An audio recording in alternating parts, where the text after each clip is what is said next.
Remote and isolated, Batanes is the northernmost province in the Philippines. It's a 10-piece archipelago that is visually stunning and culturally fascinating. It is one of those destinations that captivate effortlessly.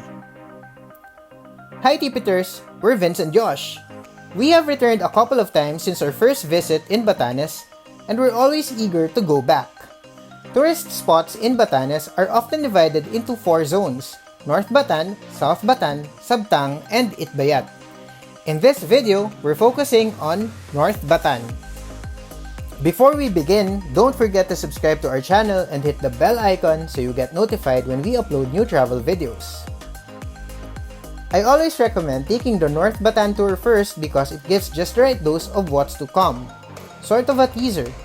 If you're based in Basco, it is the closest and shortest of the tours.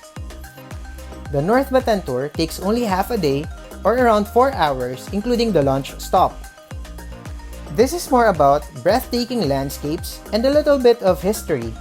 If you know how to bike or drive, you can totally do this tour independently. But if you don't have the stamina or the driving skill, the best way to explore is by joining a group tour.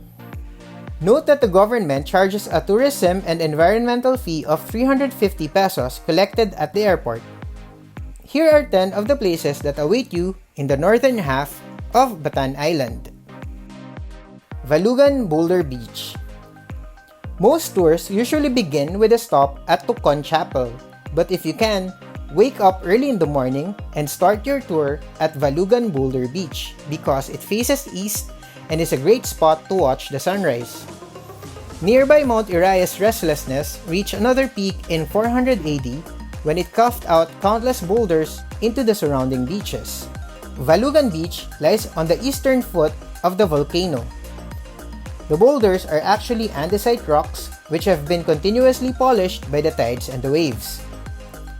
Boulders disappear towards the southern end where shingles and smaller pebbles fill the coast. But if you have swimming plans, forget it. It's not going to happen here. The waves are wild, raging, and they are ready to toss unsuspecting swimmers straight onto the rocks. Strangely enough, it is a perfect spot to chill and simply watch the day go by. Dipnay Supuan Japanese Tunnel. This 5-door tunnel was built at the height of World War II when Batanes was also occupied by the Japanese. Hidden in the hills of Tucon, these tunnels served as shelter and even a lookout post for the Japanese soldiers. You can explore the tunnel's many chambers or climb to the hilltop for another breathtaking panoramic view of the island. Fundacion Pasita. Fundacion Pasita is a boutique hotel. If you have the dough or you're celebrating an occasion, this scenic hotel has the best accommodations Batanes can offer. It's pricey and way out of my budget range, but day trippers are welcome to explore many parts of the place. The place is owned and run by the Abads, the province's most influential family. Pag-asa Weather Station, Basco. The search for the best vista in Batanes doesn't stop. Perched atop a hill, it allows a 360-degree view of the surrounding landscape which is composed of Mount Iraya, the sharp cliffs by the beach, and the rolling hills gridded by a web of hedgerows called liveng, used to shield the crops from strong winds. Further into the horizon is Dinem Island, and the faint silhouette behind it is Itbayat, one of the only 3 inhabited islands of Batanes and the northernmost municipality in the Philippines. Tucon Chapel. One of the most visible structures from the weather station is a small hand-hewn chapel built the traditional way. Boulders make up the church's walls, interrupted only by carved wooden doors and stained glass windows. Inside, hand-painted images of the province's patron saints, one for each municipality, wrap its ceiling. Batanes representative Butch Abad had the church built as the realization of his late parents' wish to have a place of worship within walking distance. Basco Lighthouse. The province's most iconic structure, Basco Lighthouse is one of the only 2 on the island and 3 in the entire province. The other 2 are in Mahatao and Sabtang.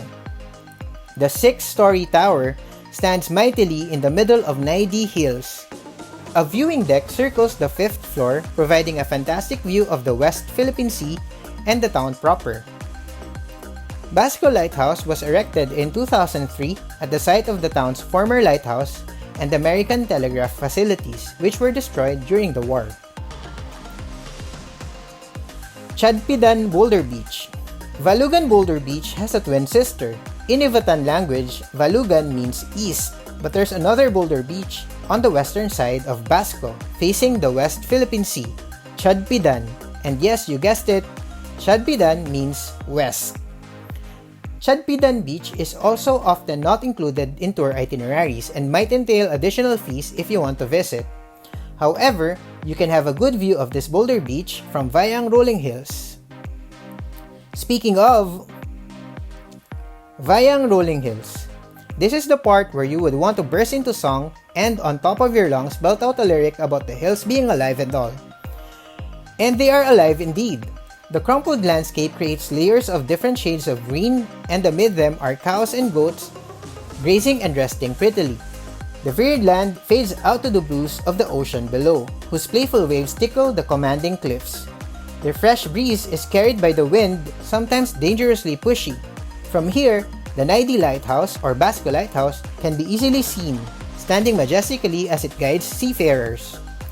This is usually the last stop because it is a perfect place to see the sunset and enjoy a view of the Chadpidan Beach. Basco Town proper. After the tour, walk around the town center if you still have the energy. Try the menu restaurants, some of which may require advanced reservation, and street food. End the tour with a visit to the Santo Domingo Cathedral or Basco Cathedral, the first Catholic church in Batanes built in the early 18th century. Mount Iraya.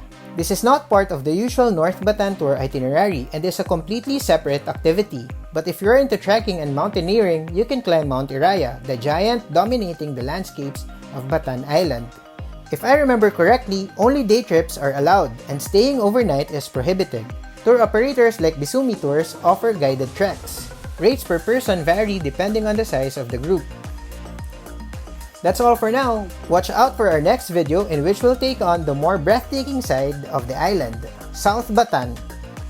If you need more information about traveling to and around Batanes, check out the comprehensive travel guides on our blog, www.thepoortraveler.net. Don't forget to subscribe to our channel and hit the bell icon so you won't miss any of our future uploads. We're Vince and Josh. See you again next time. Plan smart, travel safe, and make every trip worth it.